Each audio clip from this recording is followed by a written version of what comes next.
Hello, and welcome to the EDM Council, Ortecha, and Solidatus webinar titled Knowledge Models That Solve the Data Management Puzzle, a Practical Guide.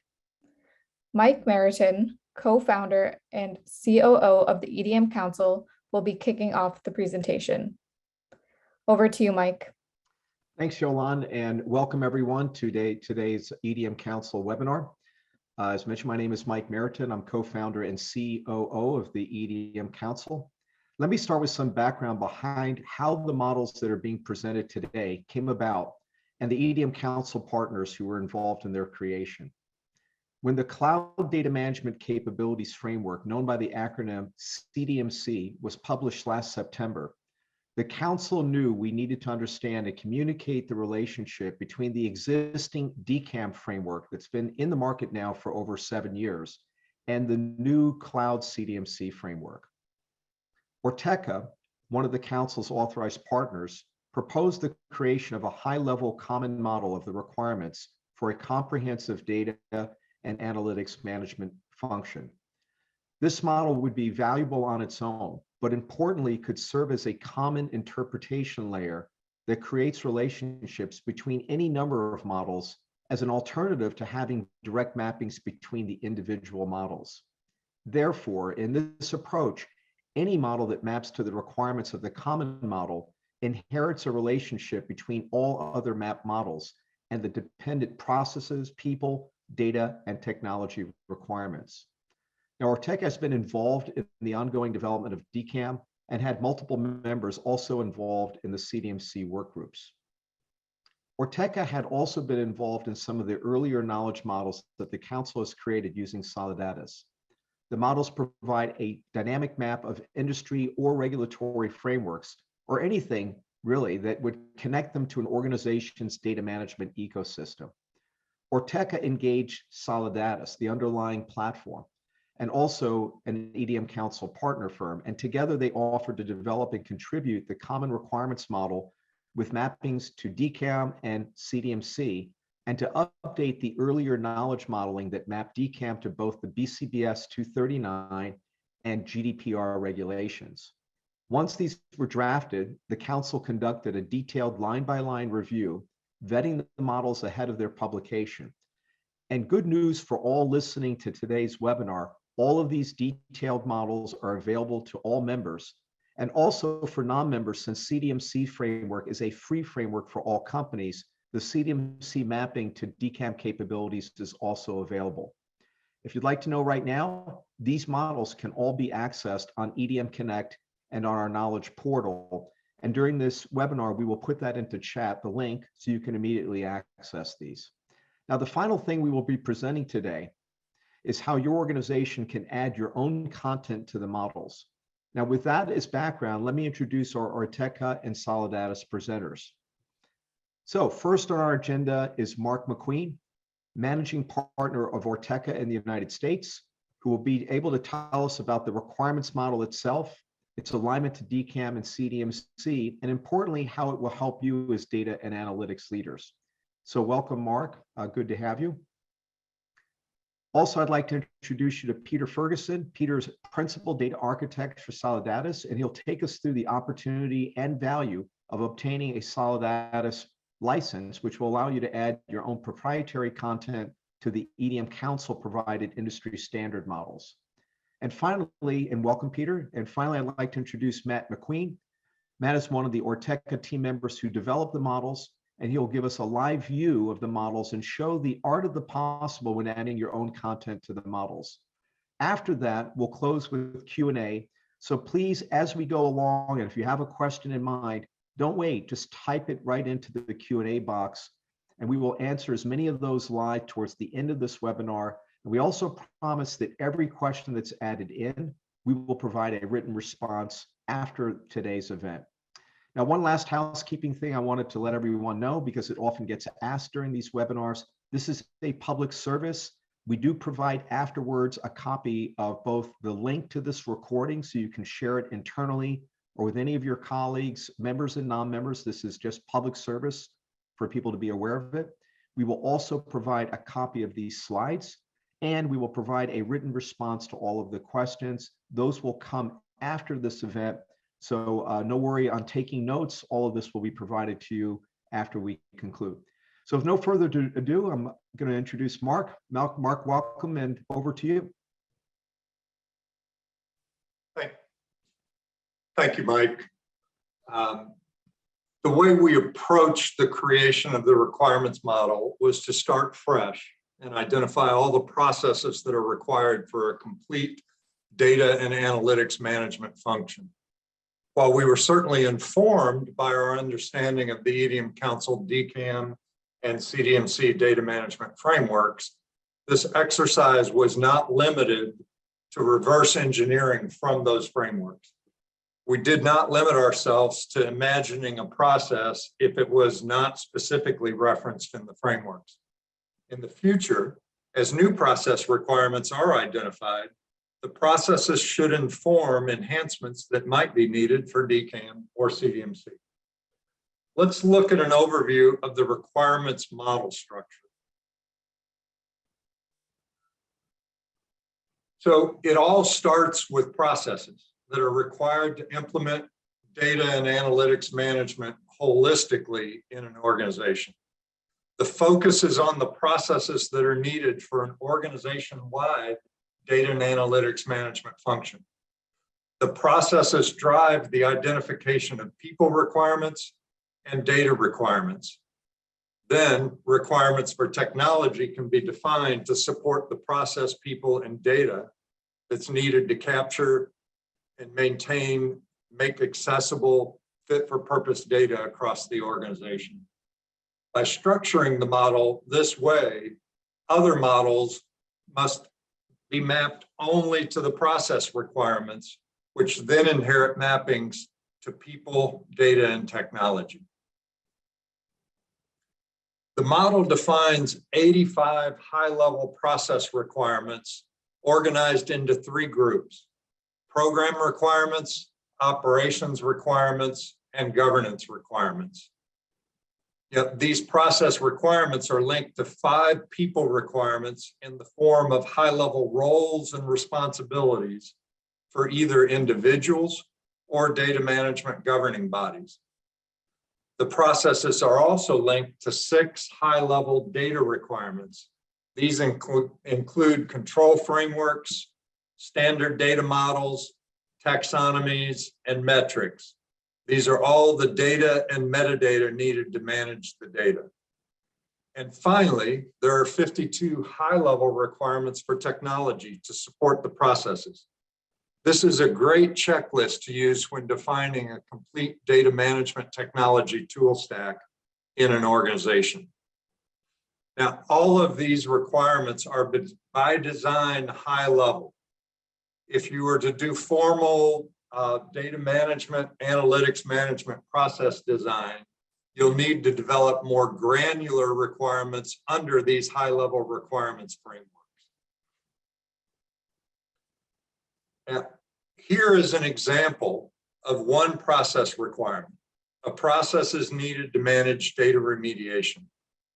The modeling uses the concept of source and target to inform dependencies and sequencing for building your data and analytics management processes. The data remediation process has requirements for people involvement. In this case, it's for data management function practitioners. Yet the data remediation process also has requirements for data. There is data and metadata that are required for the management of data remediation. And finally, there's a technology requirement to be able to support the capture of data and metadata while supporting the governance workflow aspect of data remediation. Now, this process for data remediation is also dependent on another process to measure data quality. In essence, the process to manage data quality measurement is the source process for the target process, which is the process to manage data remediation. While the requirements model itself is valuable as a high-level checklist of the processes needed for a comprehensive data and analytics management function in the organization. This value is realized through relationships with other models. Now, with the requirements model in place, let's take a look at what we can do by adding the DCAM and CDMC frameworks into the requirements model. But first, I will set the stage if anyone is not familiar with DCAM and CDMC, just to give you a high-level overview of those. DCAM is the data management capability assessment model. CDMC is the sister cloud data management capability model. DCAM is the comprehensive data and analytics management framework, a comprehensive what document that describes what capabilities are required for a target state data and analytics management function. On the other hand, CDMC is a framework that addresses the unique opportunities and challenges of managing data in the cloud. It introduces opportunities to automate data management that will let an organization take their data management to scale over the ever-increasing volume of data the organization needs to operate in a global data-driven marketplace that is evolving daily. As Mike mentioned in his opening comments, with the publishing of CDMC late last year, questions have been raised about the relationship between the two models and how to use them both in a complementary manner. The requirements model as the interpretation model is what we have used to create the relationship between DCAM and CDMC. DCAM has 8 components end-to-end across data and analytics management capabilities. CDMC has a more granular set of 6 components with specific capabilities that can be automated. The 14 automations proposed by CDMC are contained in the 7th component. Now, in our example, we're modeling the process needed to manage data remediation. By mapping the process requirements to both frameworks, a relationship is created with the requirement as the interpretation layer between the models. I'll reiterate the point I made before. The way the requirements model was constructed, the modeling of DCAM and CDMC is only required at the process requirement layer, which will then inherit the additional requirements the process has for people, data, and technology. Once you've modeled both DCAM and CDMC, you can collapse the requirements model and you will see the direct relationship between DCAM and CDMC as you see here on the slide. Let's now talk about some use cases for using the data and analytics management requirements, DCAM and CDMC model. So in use case number 1, Anna is our new Chief Data and Analytics Officer who's been charged by the CDO with creating the data management function at her company. She's chosen DCAM as the framework she will use to inform what the capabilities are that she needs to create for a successful target state data management function. Using the data and analytics management requirements, DCAM and CDMC model, she can develop her prioritization and sequencing of the capability design and adoption to align with her startup data strategy. Having a data management capability roadmap tied to her strategy, outlining her path for the first 12 months has proven very valuable in reinforcing the CEO's commitment and building buy-in for the rest of the leadership team. The sequencing of capabilities in the roadmap has also informed the expertise and roles that she needs as part of the enterprise office data management. And finally, because her company has started exploring transitioning their data to the cloud, the insights from the CDMC framework have helped her describe a value proposition for managing data in the cloud. Now, our second use case is about using DCAM to improve their DCAM score over time, DCAM assessment scores. Our second use case is Bob. He's the CD and AO. His team has just completed a DCAM assessment of an enterprise data management team, as well as 10 divisional data teams across the organization. The organization has used DCAM for the last year, so he wanted to establish a capability baseline DCAM score and compare his score to the industry benchmark study published by the EDM Council. Bob recently acquired a Solidatus license so that he can integrate his company's IP with the modeling provided by the council. He has loaded not only his overall DCAM scores, but the scores for the enterprise and divisional groups. This will allow him to create comparison across the various groups and easily identify capability gaps specific to the groups. The requirements model informs him on process dependencies and gaps that he has in data management technology tool stack. All these insights are gathered to inform a capability uplift plan based on the assessment results, along with the ability to set uplift targets and set expectations for the next annual DCAM assessment.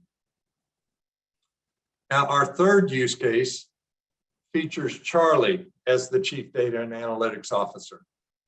He has his latest annual DCAM assessment scores and his new CDMC readiness assessment scores and loaded them into his organization's instance of Solidatus so he can use the scores to help identify and prioritize the capability gaps.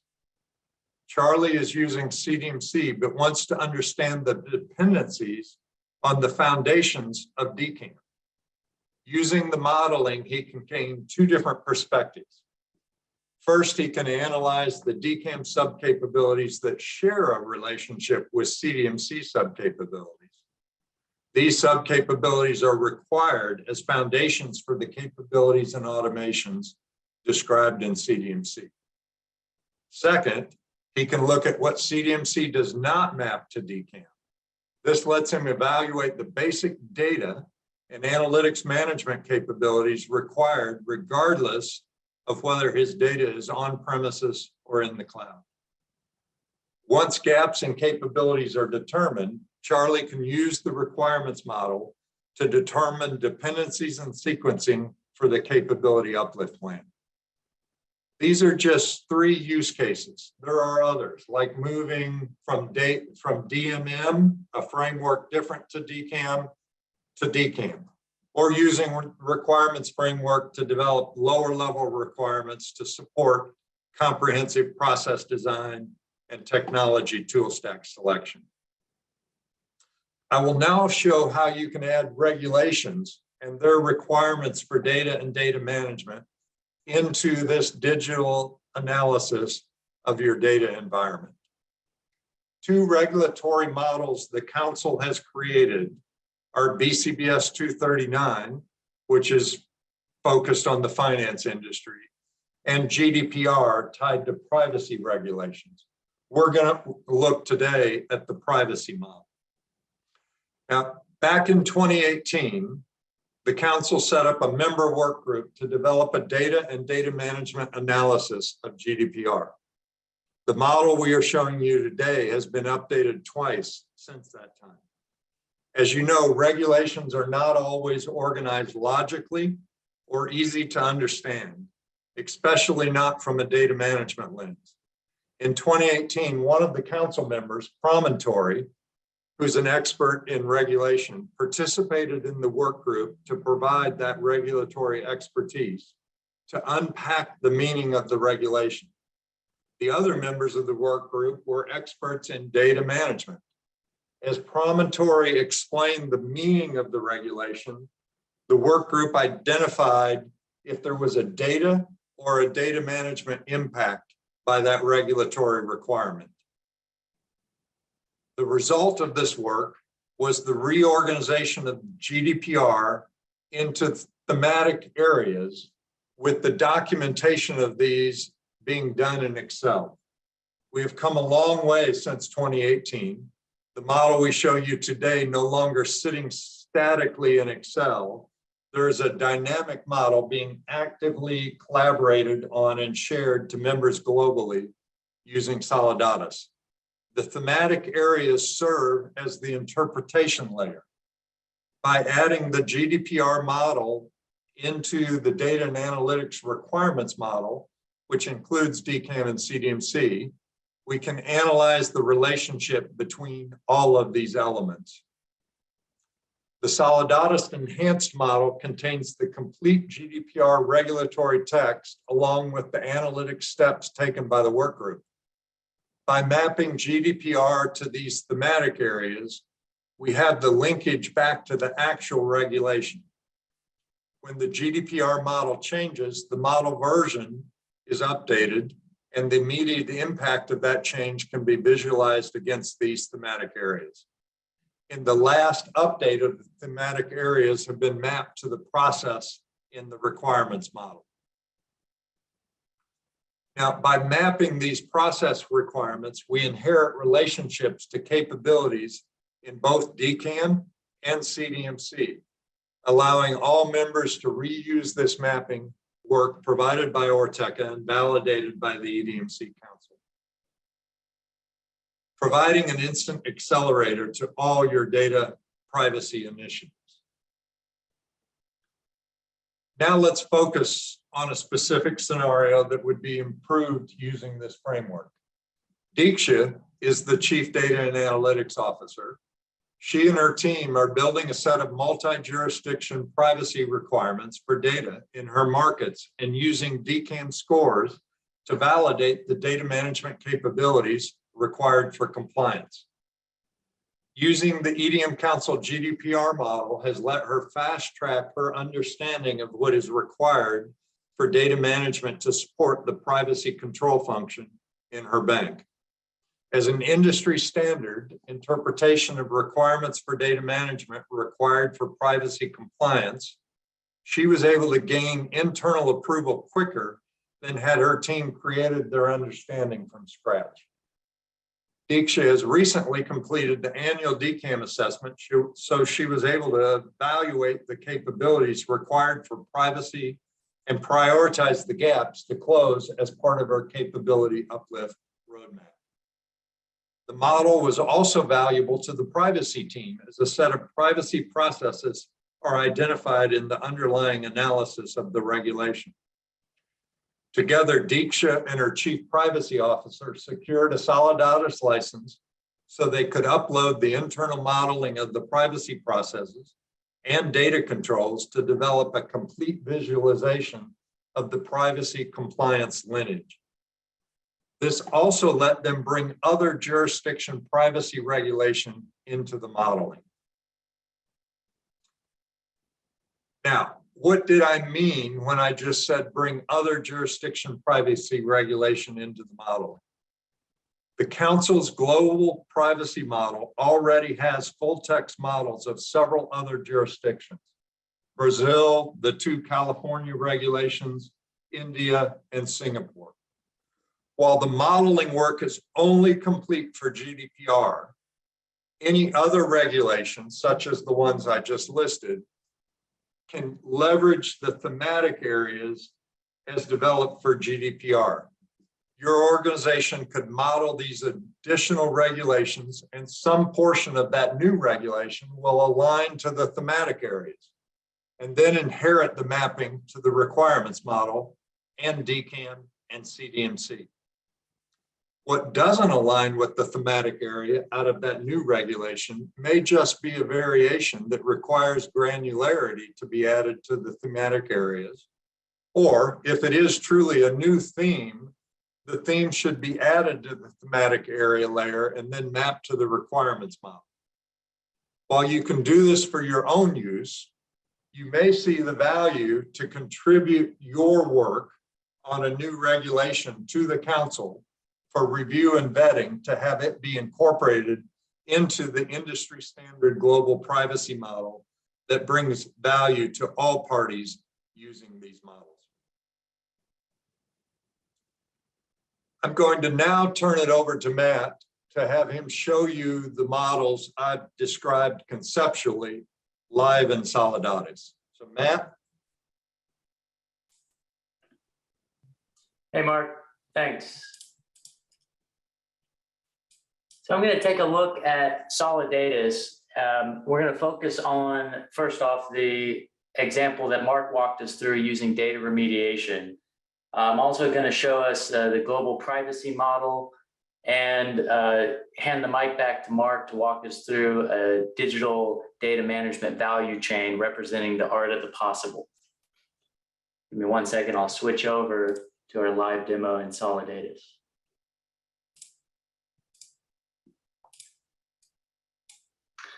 Okay, we're now in Solidatus.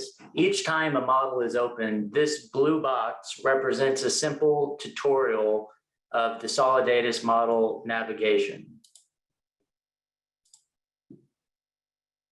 Additionally, the council provides a description with each model. This description window shows you the model composition, use cases, and instructions for use. So this model, the DCAM and CDMC data management and analytics requirements, shows the requirements with dependencies, shows DCAM and CDMC alignment to the requirements, and it shows DCAM and CDMC alignment to one another. So as I said, for this demo, I'm going to use the process to manage data remediation as our example. Once selected, data remediation, requirement dependencies are shown with source and target tags. Source tags here in blue indicate the dependent process must already be in existence. So data remediation is dependent on stakeholder engagement. The target, identified in orange, identifies other requirements that are dependent on the selected process. Data quality is dependent on data remediation. Some dependencies are both the source and a target. They are interdependent on one another, like we see for data quality and data remediation. People, data, and technology requirements are identified as sources to the process requirements. These can be browsed just the same. By selecting the technology requirement for issue management, process requirements are identified with the red primary tag, indicating a direct mapping. Additional process requirements are now shown as source and target dependencies to the primary mapping. So in this case, the technology, a system is needed to manage issue, is directly mapped to a process for data remediation, issue management, and self-ID of audit issues. We can also see additional dependency processes. Focusing on data remediation, we can look at its relationship to DCAM and CDMC.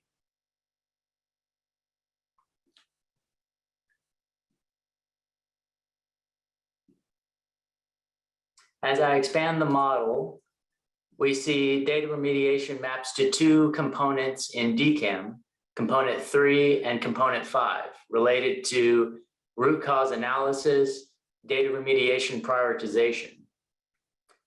Likewise, we map to component 5 of CDMC around managing data quality issues. With this view, I can now collapse the data and analytics management requirements, revealing direct mapping between DCAM and CDMC. Since the full presentation of both DCAM and CDMC are loaded into these council models, this type of analysis can be made for any data management topic. As Mark discussed, we can add on the global privacy regulations, or BCBS 239. Today, I'm going to quickly show an example with GDPR. The council has developed this set of privacy thematic areas, which acts as an interpretation layer for all privacy regulation globally. In this example, right of access, a thematic area, is mapped to Chapter 3 of GDPR, Section 2, Article 12.5, and Section 2, or excuse me, 1, and Section 2, Article 15. as I expand the model, or excuse me, we can see that right of access is also mapped to process requirements for data sourcing and provisioning, data catalog, and data privacy.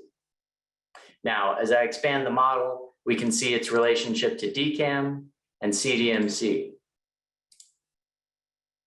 Likewise, we can collapse the requirements layer and see a direct mapping between the frameworks and global privacy regulation. Your organization has the opportunity to build onto this by loading and aligning your own artifacts into the model, such as your policy and regulations, your standards and process inventory, controls registry, and of course, your DCAM and CDMC assessment scores. I'll now pass the mic off to Mark to show us the art of the possible. Mark? Thank you, Matt. So Ortecha has built out a digital data management model that I'll briefly share with you as a demo of the art of the possible, using these models in Solidatus and incorporating the council's model, base into this content.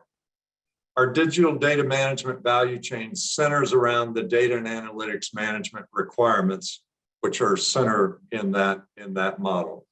To the left of the requirements are program and governance artifacts, including DCAM-CDMC, assessment scores, data management strategy, policy standards, and roadmaps. We like to call these models the governance neighborhood. To the right are regulations and data controls, processes, business and data elements, and control metrics. These are the execution of governing the data. This model consolidates IP from your organization, which is represented in the blue columns here. Best practice from the EDM Council, represented in the orange, and then Ortecha's best practice thought leadership, represented in the red. We use the Ortecha models with our clients to compare their current state with our view of target state based on the DCAM and CDMC capabilities. From this gap analysis, we can build a roadmap to the target state for the client. So now we're going to walk through some views across this model to just give you a flavor of the thread that can be created in this digital data management environment. We're going to show you an example, skipping some things along the way. Look with me at the client's data management policy and the Ortecha target state policy checklist. Left side, organization policy to organization best practice policy checklist. This lets us compare a current state policy in an organization to what we believe is a target state policy. But then, moving into that organization policy as it relates to their standards. Policy leads to standards, and then ultimately alignment of those into DCAM.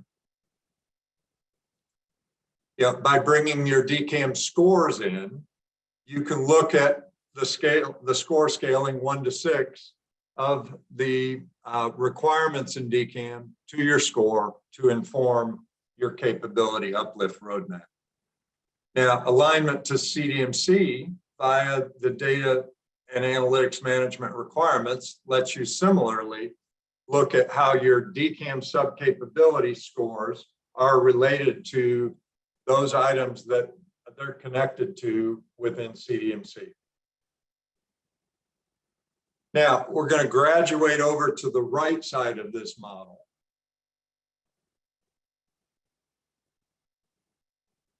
The organization policy, we're just going to keep it as an anchor. So your policy indicates that you need to do sensitivity classification of your data set. And this is an example of that sensitivity classification that has identified a PII classification. So that PII is applied to your business element and then ultimately to your data element.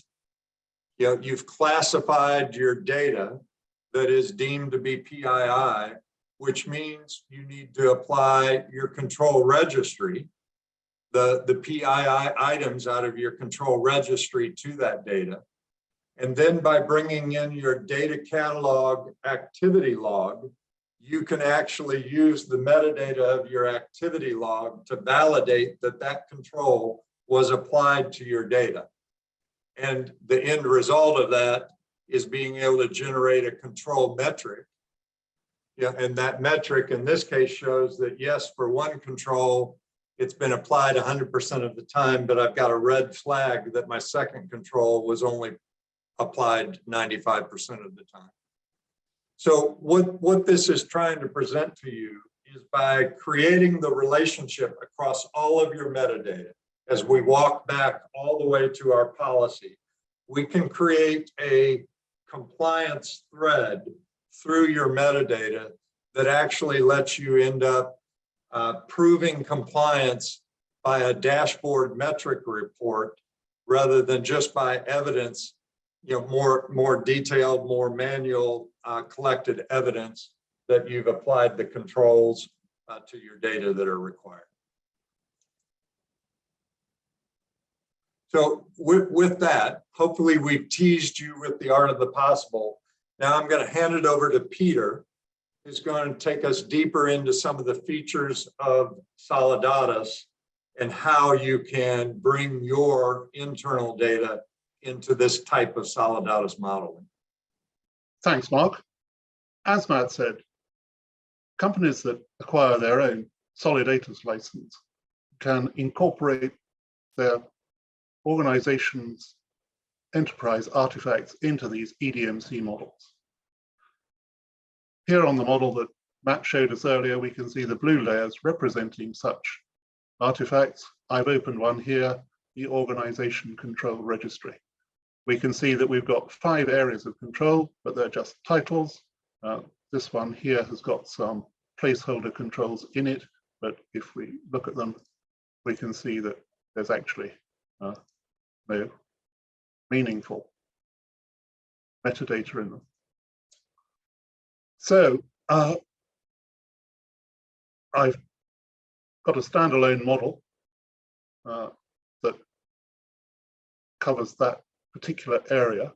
And now I will look in one of the other platforms where the organization may have done work in this area.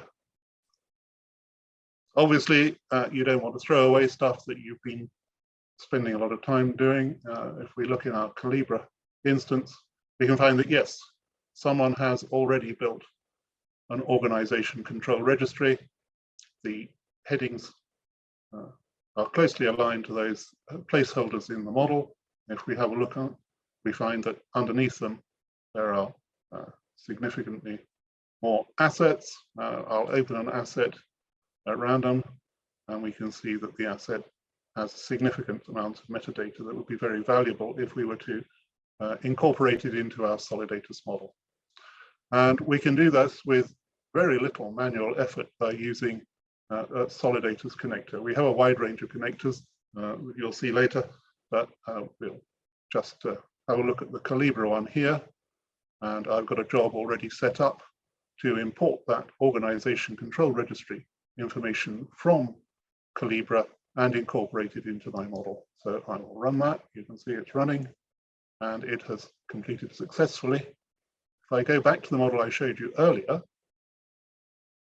you will see that there is a message saying fetch model changes. So I've fetched those changes. The information that you saw previously in Calibra is now in our Solidatus model. We can see items that have been added in green.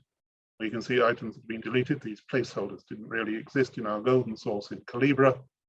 So they've been deleted and we can see changes here. And if I go back to the model that we showed you earlier, here is the placeholder version that we saw. You can see that it's linked to the updated version. And if I refresh the model,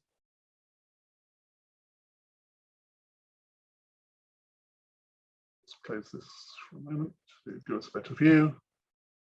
And now if we open this up, here are all our changes. So we can see that we're completely consistent with our golden source. Because this has been imported from that standalone model, I can't actually change it. Here, I can't. I can copy, but I can't cut or delete. So we know that the control remains with the subject matter expert who owns this data, first of all in Calibra, and now here in Solidatus. So importing a model into another model, creating what we call a composite model, is one way of doing this. What I can do is I can, if I look at the models here, my list of models, I'll show you, here are my reference models owned by me.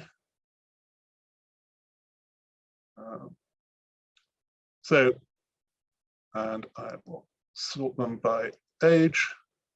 So the last reference model I created was one for FIBO, but what I can do is I can create a standalone reference model by importing that same Calibra data that we saw, and I'll run that now. And we now, if I go back to my list of models, I've now got a standalone reference model that I can use. I'll open that up. You'll see that it's identical to the lineage version that we had before. But now I can use that to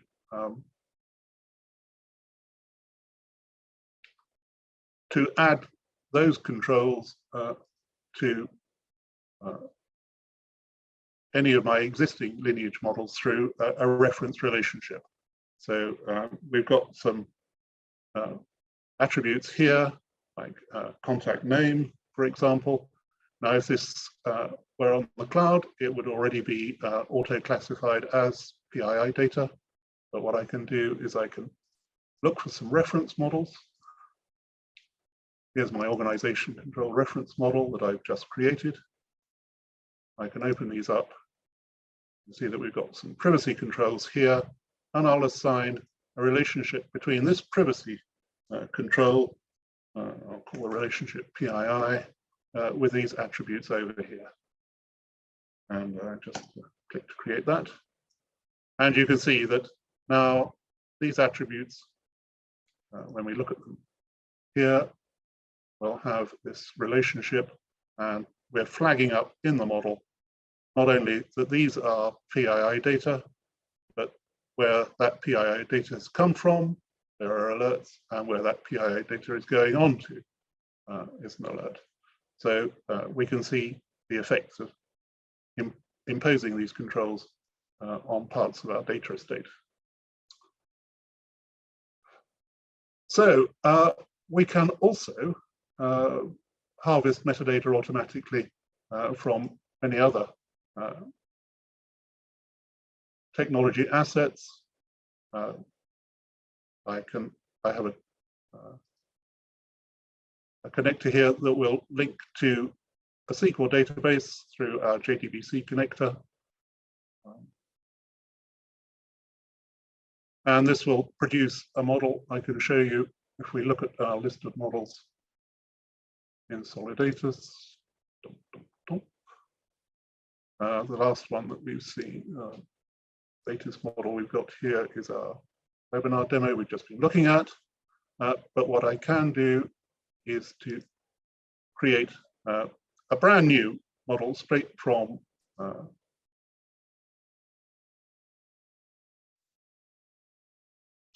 database. The doc is running now. And if I return to our list of models,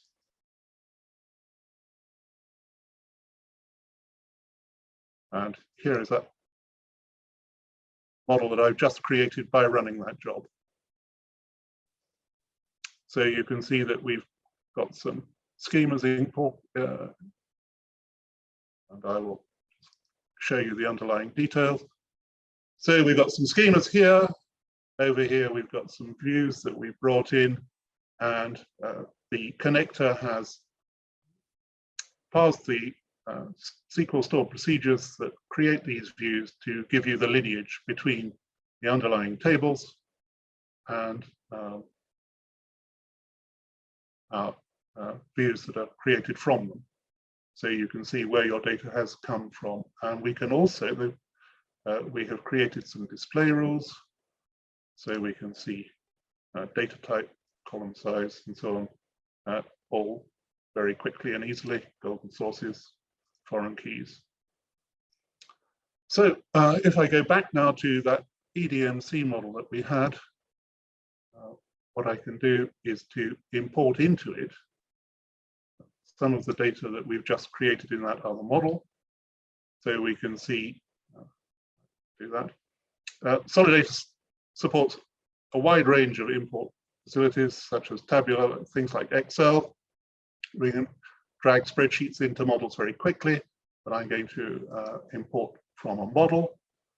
This is the AdventureWorks model that we just created, and I can just pull in a piece of that. I'll bring in the person layer from that.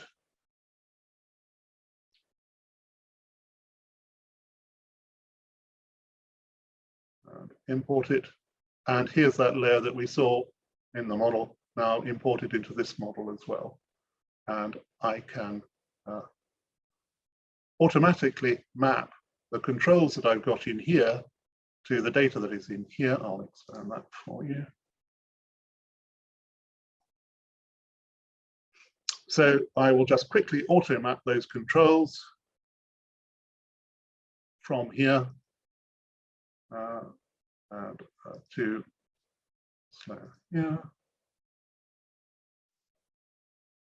I'm not going to do it by name, but we will pick up some of the metadata that we have brought in automatically. I'll make it 100%. I'll allow one-to-many mapping, and I will now generate those mappings. Done. And we can see that here we've now applied the controls to the irrelevant data items that we've imported from our database. So I think that probably concludes my portion of the control, and I will hand it back to you. Mark, thank you. I think, Mike, you've been collecting some questions. Yes, Mark, and let me go ahead and fire away. We have a whole range of questions, so always good to notice the person that got the first question in. So thanks to Christopher for putting in the first question. And I'll actually cover this one, Mark, and move on to the next question. But it's this: what is the best way for an individual to access DCAM if their organization doesn't wish to take up corporate EDM Council membership? To use the model internally, you do need to be an EDM Council member. So would recommend, if that's an interest, to contact us about that. If you'd like to just learn in general more about the DCAM model, you can visit the edmcouncil.org website. And good news, there's overviews of the DCAM framework, so you can get a sense of what its content is, how it gets used, and more. So feel free to go ahead and do that. The next question, Mark, I'm going to put over to you, and this was by Natasha, and it's a question about, we've used the word framework, we've used the word model, so what do we mean by these things? There are knowledge models and there are frameworks. Can we just help differentiate the terminology we've been using? So, DCAM as a framework is a textual document that explains in great detail a set of capabilities and sub-capabilities required for data and analytics management. Now, we've taken DCAM as a framework and we've put it into Solidatus as a model in a layer. So we've created all of those textual statements into essentially, us data people, pieces of metadata, so that we can create relationships between those pieces of DCAM to other things. So the requirements model the DCAM framework as a model, the CDMC framework as a model, creating a relationship between those three models then generates a larger model that shows you visually the relationship between those three models. Hope that answers the question. Thanks, Mark. And then, of course, it raised the next question, which is, and thanks to Natasha again, which is, I don't know what Solidatus is. So what does Solidatus do? And Peter, your logo's right there. So do you want to take that one? Yeah, sure. So Solidatus is a platform for capturing and persisting metadata, in particular in the way that it pertains to data in motion, data lineage. So we provide a way of understanding the metadata that your organization uses to understand its own business, and we can display it visually in an easily digestible format. Great. And by the way, for Natasha and everyone listening in, Solidatus, a run version of this has been made available to all EDM Council users, so that when you actually log in to EDM Connect and go over to the knowledge models, you are actually, when you see these diagrams and all the mappings between these knowledge models, that's all being hosted and provided through the Solidatus platform. So Peter, we're grateful for that contribution, because a picture does tell 1,000 words. So thank you for that. Here's the next question. It's a multi-part question from Vaughn. Is how do these frameworks and tool sets work in the non-financial industries? So Mark, I'll frame that back to you. I have some comments about that as well, but if you want to take the first go at that. Yeah, so my pat answer is data management is data management, irrespective of the industry. So, everything that we've shown you today, should be fully applicable to any industry. And Mike, I'll let you talk a little bit about the expansion of DCAM into other industries. Yeah, I was going to say for Vaughn and everyone listening in, great news is over the last 3 years, a major new set of additions to the council. In fact, our fastest growth area are other industries. So over the last several years, we've had the top telecommunications firms worldwide join in and use DCAM actively. And the framework has been designed to operate cross-industry. We've had major pharma and life science companies in that sector join in. And obviously they're regulated as well, but under different regulations. They're very active users with DCAM. We've had major manufacturers in sustainable energy, and these are companies with hundreds of thousands of employees, as well as small organizations of all different sizes outside of the finance industry get involved. So DCAM has been put to paces and actively implemented at many other industries as well. There's a part 2 to it, and I don't mind asking the hard questions. So Mark, feel free to jump in. Does this come off, and this is Vaughn's question, as too heavy-handed, and have they been applied elsewhere? So the part 2, yes, they've been applied in other industries. Mark, do you want to comment on, hey, this looks like a lot of stuff here, I think is Vaughn's point, and does it work in other industries? Yeah, so again, DCAM, the concepts of DCAM are applicable to any industry. How detailed you document, how formal your policy is, how formal your audit trail is, certainly can be impacted by either corporate culture, or regulatory requirement. So a less regulated industry may be able to do a lighter touch, but the concepts that are in DCAM apply to every industry, regulated or not.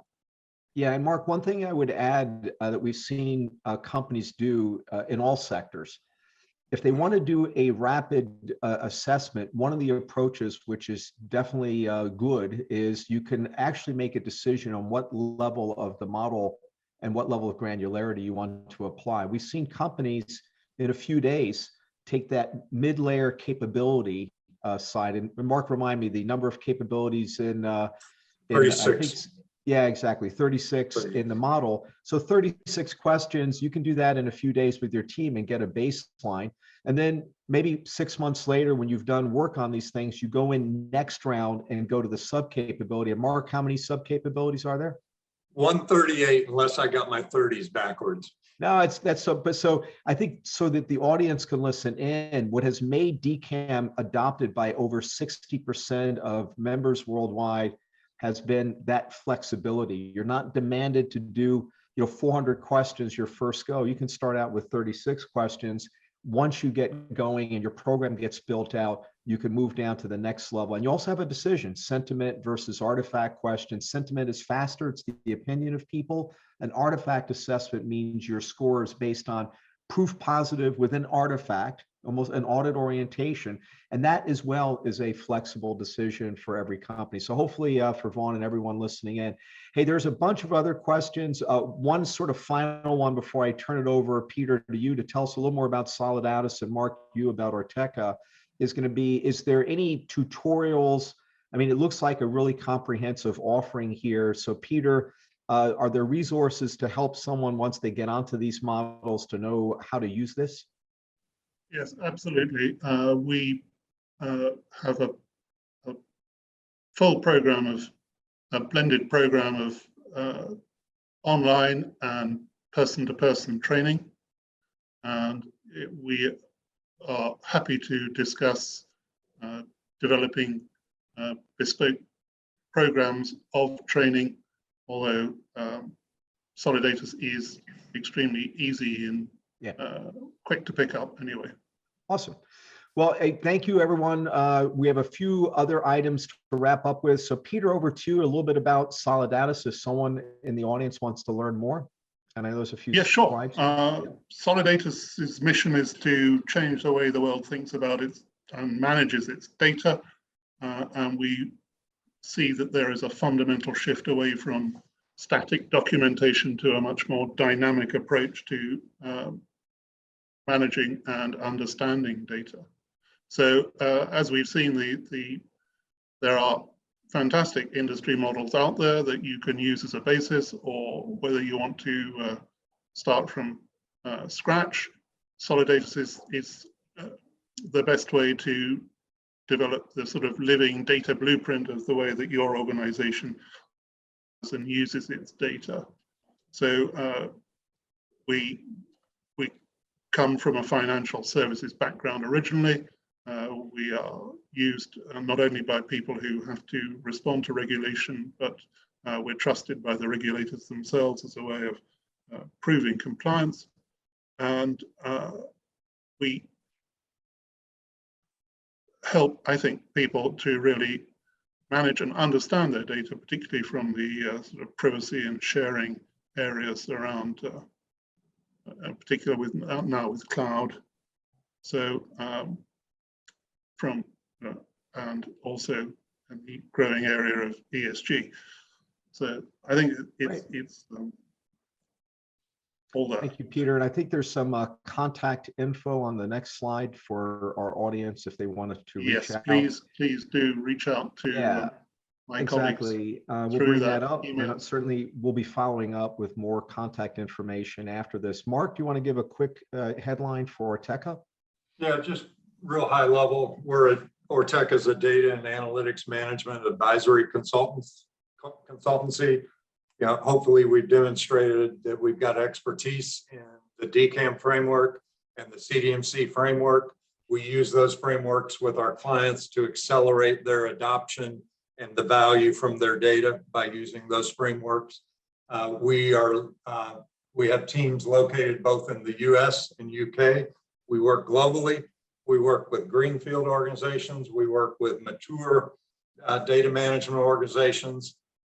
We have a strong background in finance, but we work with a number of clients that are outside the finance industry. So we'd always love to chat with any fellow data practitioner about your data journey and explore whether there's any value we can help add to your program. Awesome. So you'll see here the access to DCAM is through the EDM Council website, and also these knowledge models through EDM Connect, which is also found right off of our homepage. I want to thank our presenters, Mark McQueen, Matt McQueen, Pete Ferguson. Thank you. Also awesome work in contributing that back to the council. 2 final housekeeping items. You'll get an email shortly from the platform with a link to the recording. And in a few days, we'll take every question you all typed in. We'll give you the written responses and a copy of the presentation materials. And for everyone listening in today, thank you for joining us. We wish you a great day. Thank you, everyone.